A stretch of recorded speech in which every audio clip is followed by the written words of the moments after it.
चालू। हेलो दोस्तों, Almadad online classes में आपका स्वागत है। वेलकम है, खुशामदीद है। आज फिर एक नया सेशन लेकर के आपके सामने हाजिर हुए हैं और वो आपका हिंदी गोधली अभी जो पढ़ा रहे हैं वो आपका पद खंड का है और 9वां चैप्टर है। इससे पहले आप 8 चैप्टर नहीं देखे हैं तो जाकर के इसी Almadad online classes YouTube channel पे जाके देख सकते हैं। बिल्कुल बढ़िया से विस्तार से पढ़ाया हुआ बाबू। और एक भी ऑब्जेक्टिव क्वेश्चन अगर ना बने तो आप कमेंट बॉक्स में जरूर लिखें कि सर आपका पढ़ाया हुआ हमें नहीं समझ में आ रहा है और नहीं बन रहा। तो चलिए हम समय को देखते हुए अपने सेशन को शुरू करते हैं। ये देख रहे हैं आवेन्यू, आपका चैप्टर है आवेन्यू। एक जगह का नाम है आवेन्यू, एक ईसाई मठ है बाबू, उसको तो बाद में पढ़ाएंगे। लेकिन आवेन्यू जो चैप्टर है उसके लेखक हैं अशोक वाजपेयी। अगर आपसे ऑब्जेक्टिव में आ जाए कि बताइए आवेन्यू के लेखक कौन है, तो सर जी अशोक वाजपेयी हैं। अशोक वाजपेयी के हम लोग चलते हैं, लेखक परिचय पढ़ लेते हैं। लेखक परिचय हम लोग पढ़ेंगे बाबू। सबसे पहले लेखक परिचय पढ़ लेते हैं और देखिएगा बढ़िया से समझ में आए तो आप कमेंट बॉक्स में जरूर बताइएगा कि हाँ सर आपका समझाया हुआ अच्छा लगा। ये आपको लिख के रखते हैं ताकि है जो समय हमें कम लगे और वीडियो है जो ज्यादा लंबी ना हो, इसलिए लिखना पड़ता है। और कोई मेरा मेन मकसद नहीं है कि हाँ सर जी आप लिख करके पढ़ाते हैं, हम ऐसे भी पढ़ा सकते हैं बाबू। तो चलिए, लेखक जो अशोक वाजपेयी हैं, अशोक वाजपेयी का अगर जन्म के बारे में पूछा कि अशोक वाजपेयी का जन्म कब हुआ, तो 16 जनवरी 1941 ईस्वी में। 16 जनवरी 1941 ईस्वी में किस लेखक का जन्म हुआ, तो अशोक वाजपेयी का। उसके बाद है इनका जन्म स्थान कहाँ है, तो दुर्ग छत्तीसगढ़ में इनका जन्म स्थान है। कहाँ? दुर्ग छत्तीसगढ़ में। आगे याद रखेंगे इनके मूल निवास अगर पूछे आपसे कि इनका मूल निवास कहाँ है, तो मूल निवास के बारे में आता है कि मध्य प्रदेश, सागर मध्य प्रदेश में इनका मूल निवास था। एक ऑब्जेक्टिव में आएगा आपको बाबू, या आ सकता है आपके एग्जामिनेशन हॉल में कि बताइए अशोक वाजपेयी का है जो मूल निवास कहाँ है, तो आप बताइएगा कि सागर मध्य प्रदेश में। आगे इनके माता का नाम है निर्मला देवी बाबू, पिता का नाम है परमानंद वाजपेयी। ये सब तो याद रहेगा, वाजपेयी से आप ऑप्शन से मार सकते हैं। आगे देखेंगे इन्होंने प्रारंभिक शिक्षा गवर्नमेंट हायर सेकेंडरी स्कूल से इन्होंने प्रारंभिक शिक्षा, अभी है जो प्रारंभिक शिक्षा लगभग बिहार बोर्ड के ही मेरा वीडियो को देखते हैं या बिहार बोर्ड के लिए ही खास करके वीडियो बनाई जा रही है।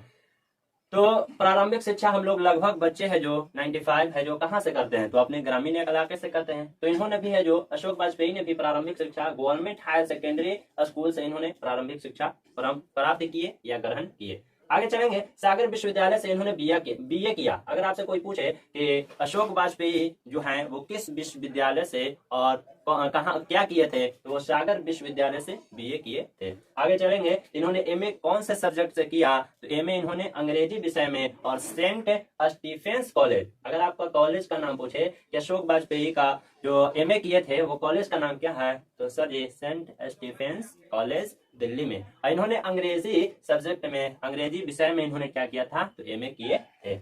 आगे चलेंगे बाबू, महात्मा गांधी अंतरराष्ट्रीय हिंदी विश्वविद्यालय के प्रथम कुलपति के पद से सेवानिवृत्त हुए। यानी कि कुलपति एक बहुत बड़ा पद कह सकते हैं बाबू, इसको है जो शिक्षा मंत्री नियुक्ति करता है। तो महात्मा गांधी अंतरराष्ट्रीय हिंदी विश्वविद्यालय के प्रथम कुलपति के पद से सेवानिवृत्त कौन हुए, तो अशोक वाजपेयी, याद रखेगा। उसके बाद इनकी 3 दर्जन मौलिक एवं संपादित कृतियां लगभग प्रकाशित हो चुकी हैं। अगर आपसे ऑब्जेक्टिव में आज क्वेश्चन की बताइए अशोक वाजपेयी का कितने है जो मौलिक एवं संपादित कृतियां प्रकाशित हो चुका है, तो हम कहेंगे कि 3 दर्जन। कितने दर्जन? 3 दर्जन, यानी कि 12 तिहाई 36। उसके बाद है इनकी कृतियां, इनकी रचनाएं हैं या कृतियां कह लीजिए, तो एक पतंग आनंद में ये बहुत ज्यादा VVI है बाबू, इसको आप लोग ध्यान दे दीजिएगा। इसको है जो आप अपने कॉपी में नोट भी कर लीजिएगा। लीजिए हम हट जाते हैं और जब हट जाएंगे पूरा पढ़ा लेंगे तो उसके बाद हट जाएंगे, आप स्क्रीनशॉट ले लीजिएगा और उसके बाद है जो आप इसको नोट भी कर ले सकते हैं। एक पतंग अनंत में इनकी रचनाएं हैं। तत्पुरुष इनकी रचनाएं हैं। कहीं नहीं वहीं, कहीं नहीं वहीं मतलब कहीं नहीं वहीं, हाँ यहीं आपको इसी ऑनलाइन क्लासेस में पढ़ना है और आप अपने है जो एग्जाम की अच्छी तैयारी करना है। उसके बाद थोड़ी सी जगह आदि कविताएं हैं, यानी कि कविता इनके बहुत सारी कविताएं हैं, लेकिन जो पूछा गया है बाबू वही कविता को हम आपको पढ़ा रहे हैं और याद दिलवा रहे हैं कि ये सब आप याद कर लें, और हम भी कोशिश कर रहे हैं कि आपके याद हो जाए। तो इनकी कृतियां हैं, एक पतंग अनंत में ये अशोक वाजपेयी का रचनाएं हैं। तत्पुरुष अशोक वाजपेयी की रचनाएं हैं। कहीं नहीं वहीं ये भी अशोक वाजपेयी की रचनाएं हैं। थोड़ी सी जगह ये भी अशोक वाजपेयी की रचनाएं हैं। आगे चलेंगे, उसके बाद है फिलहाल हो गया, कुछ पूर्वाग्रह हो गया, समय से बाहर, ये आलोचना पुस्तक है। अगर आलोचना पुस्तक तो पूछता नहीं है, लेकिन आपको डिटेल्स में पढ़ा दे रहे हैं कि फिलहाल है जो आलोचना पुस्तक है। उसके बाद है कुछ पूर्वाग्रह, ये भी इनकी आलोचना पुस्तक है। उसके बाद है समय से बाहर, ये भी इनका आलोचना पुस्तक है। और आगे देखेंगे बाबू इनका संपादित पुस्तक के बारे में आता है कि इनका संपादित पुस्तक कौन कौन से हैं अशोक वाजपेयी का, तो साहित्य विनोद, ये भी इनका संपादित पुस्तक है। कला विनोद, ये सब इंपॉर्टेंट है बाबू, ये एग्जामिनेशन हॉल में ये पूछा गया है, पूछा हुआ क्वेश्चन है, इसलिए ऐसा पट्टिक लगा दे रहे हैं। कला विनोद ये भी है जिनका संपादित पुस्तक है। कविता का जनपद ये भी VVI है, क्वेश्चन को देख लीजिएगा, बार बार है जो वीडियो को देखिएगा तब आपको है जो याद हो जाएगा। तो कविता का जनपद ये भी इनका संपादित पुस्तक है या संपादित ग्रंथ है। तीसरा सप्तक ये भी संपादित ग्रंथ है। तो पूछेगा कि अशोक वाजपेयी का संपादित ग्रंथ का एक दो का नाम बताइए, तो बताइएगा तीसरा सप्तक, उसके बाद है कला साहित्य, उसके बाद है आपका कला विनोद, उसके बाद है साहित्य विनोद, और उसके बाद कविता का जनपद इत्यादि है जो अनेक संपादित पुस्तक या अनेक संपादित ग्रंथ हैं। उसके बाद पत्रिका देख लीजिएगा, पत्रिका जो है, जो पत्रिका होता है ना मैगजीन, तो वो मैगजीन भी प्रकाशित करते थे। समवेत इनका मैगजीन है जो कि बहुत बार पूछा गया है। समवेत है, पहचान है, पूर्वाग्रह है, बहुवचन है, कविता का एशिया है, उसके बाद है समास है, समास भी पूछा गया है। तो याद रखिएगा कि समास और समवेत पत्रिका के लेखक कौन है, तो सर जी अशोक वाजपेयी। चलिए हम लोग आगे चलते हैं। इनको अवार्ड भी मिला है बाबू, आप भी पढ़ लिख लीजिएगा और पढ़ के है जो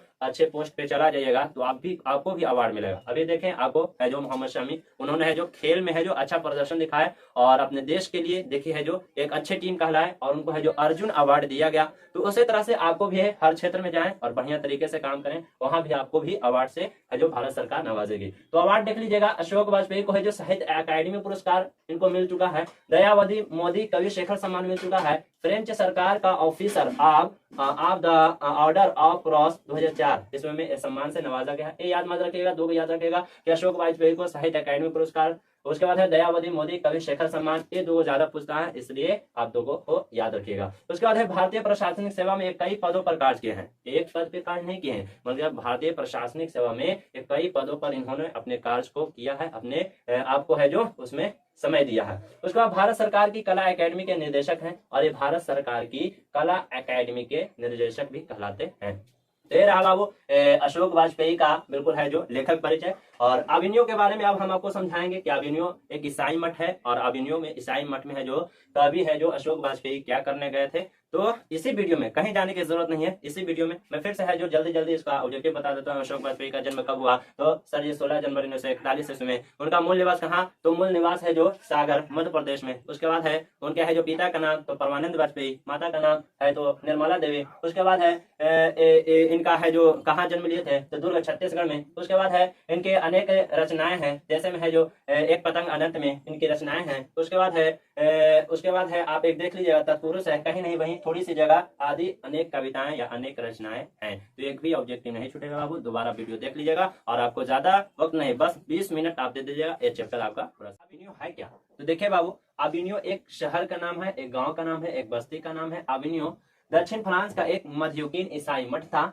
क्या था, ईसाई मठ था। अगर आपसे कोई पूछ ले एग्जाम में हॉल में आ जाए क्वेश्चन या पूछ ले कि बताइए अभिनयो क्या है, तो बोलिएगा कि अभिनयो एक दक्षिण फ्रांस का ईसाई मठ था। अभिनयो एक दक्षिण फ्रांस का ईसाई मठ था। हाँ, तो चलेंगे हम लोग, देखिएगा ये ईसाई मठ है, ये दक्षिण फ्रांस का एक अभिनयो है देखिए, और अभिनयो दक्षिण फ्रांस का एक मध्ययुगीन ईसाई मठ था, याद रखिएगा।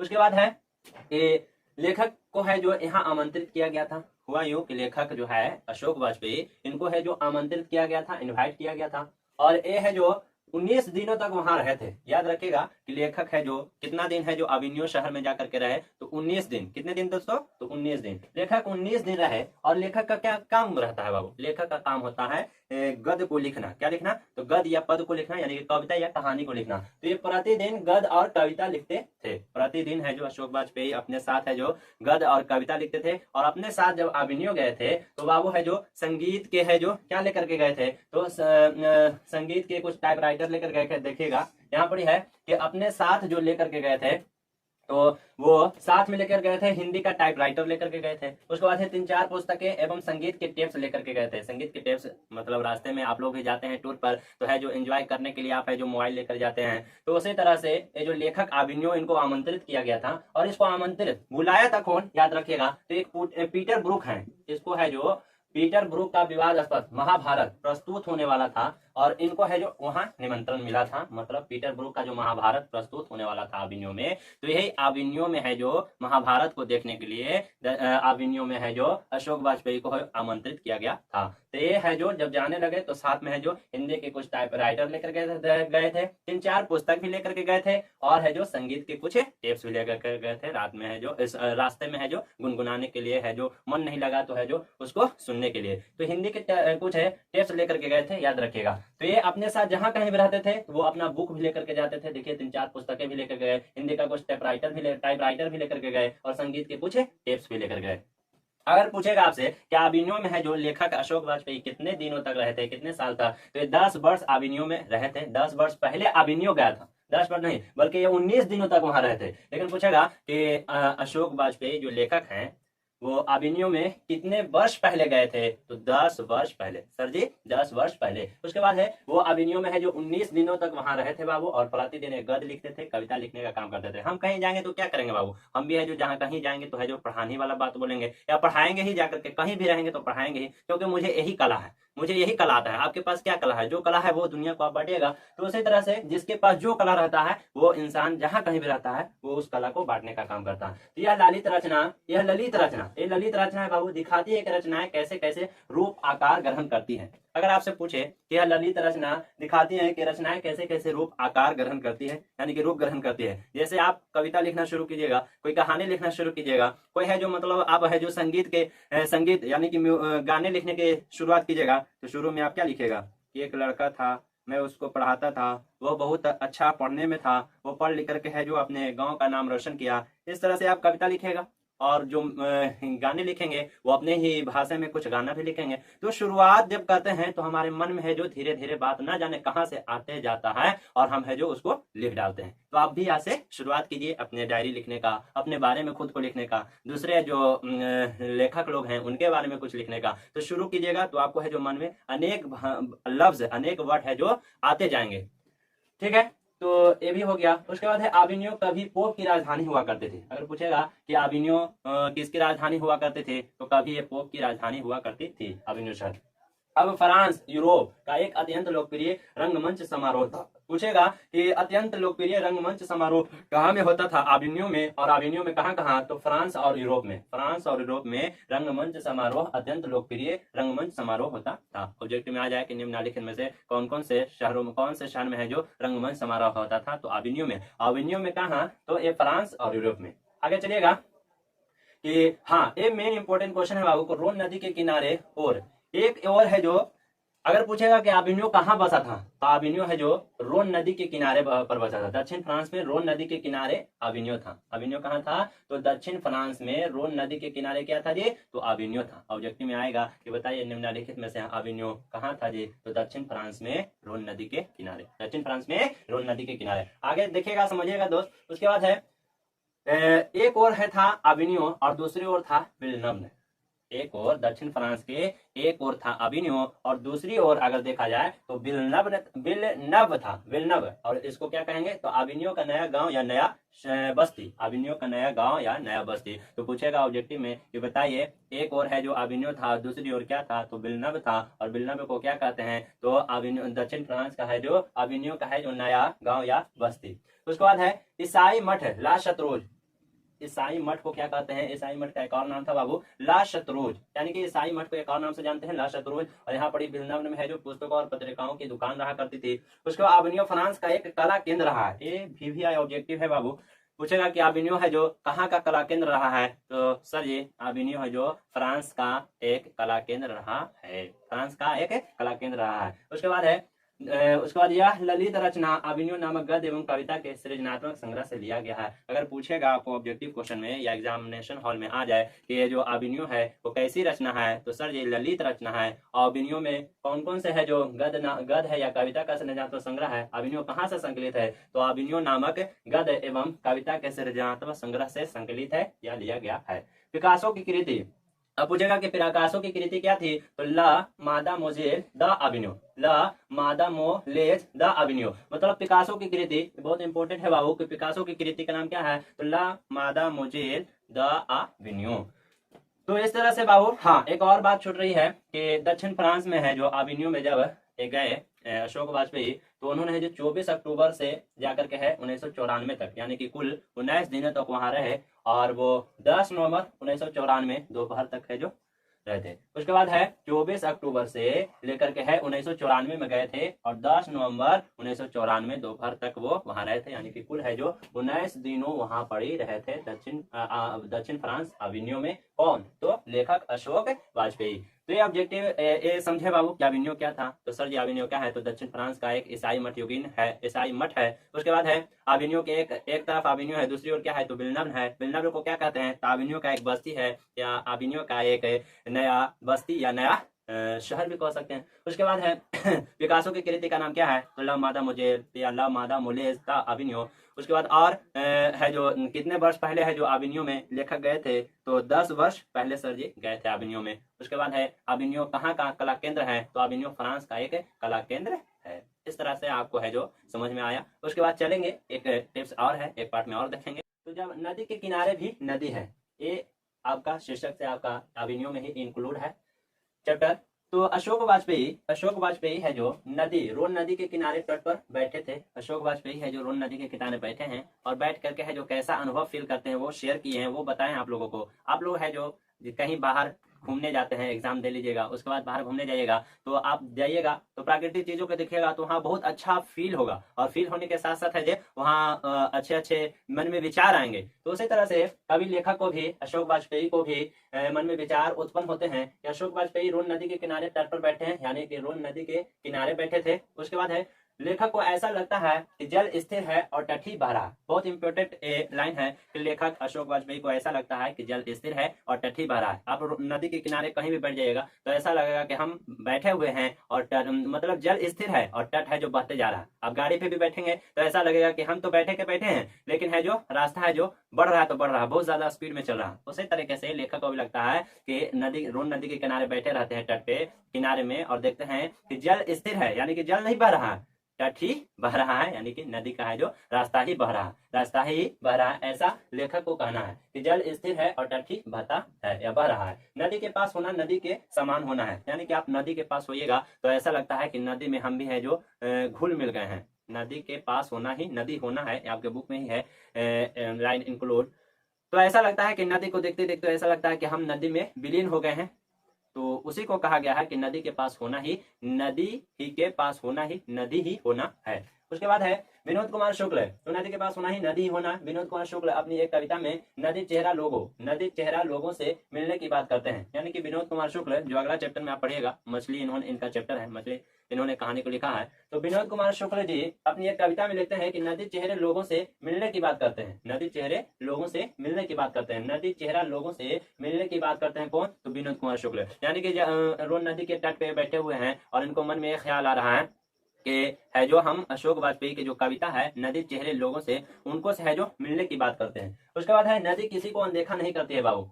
सही बात है कि नदी है जो किसी को अनदेखा नहीं करती है, कि बड़ा घर का लड़का है, ये छोटे घराने का लड़का है, या ये ब्राह्मण है, या क्या वो मतलब है जो मुस्लिम भाई है, वो सबको भिगोने का काम करते हैं। यानी कि उनको नदी का जो लक्षण है वो अपना खुद ब खुद करते रहता है। वो ये नहीं देखता है कि कौन जानवर है, कौन भैंस है, कोई इंसान है, कौन गाड़ी है, कौन बैल है, कौन घर है। तो नदी है जो अपना काम स्वयं करती रहती है, यानी कि नदी है जो सबको भिगोती है, चाहे वो आदमी हो, इंसान हो, जानवर हो, वस्तु है, सारी चीजों का है वो भिगोने का काम करती है। नदी में जाइएगा तो आप भींगेगा। उसके बाद है नदी किसी को अनदेखा नहीं करती है, वो अपने पास जो भी जाता है नदी के तट पर या नदी में, वो सब है जो सबको है जो नदी भिगोने का काम करती है। तो आ जाएगा एग्जामिनेशन हॉल में कि नदी का प्रकृति कैसा है। तो नदी है जो वो किसी को अनदेखा नहीं करती है, बल्कि सबको वो भिगोने का काम करती है, सबको वो पानी से भिगोने का काम करती है। जैसे नदी में पानी रिक्त नहीं होती, वैसे कविता में शब्द रिक्त नहीं होती। मतलब कहा गया है कि जैसे नदी में पानी की कमी नहीं होती, देखते हैं नदी में हमेशा कुछ ना कुछ पानी रहता है। अगर सुखाड़ भी आ गया बाबू तो नदी में कुछ ना कुछ पानी रहता ही रहता है। आप बालू है जो उखाड़ करके देखिए तो आपको पानी मिल ही जाएगा।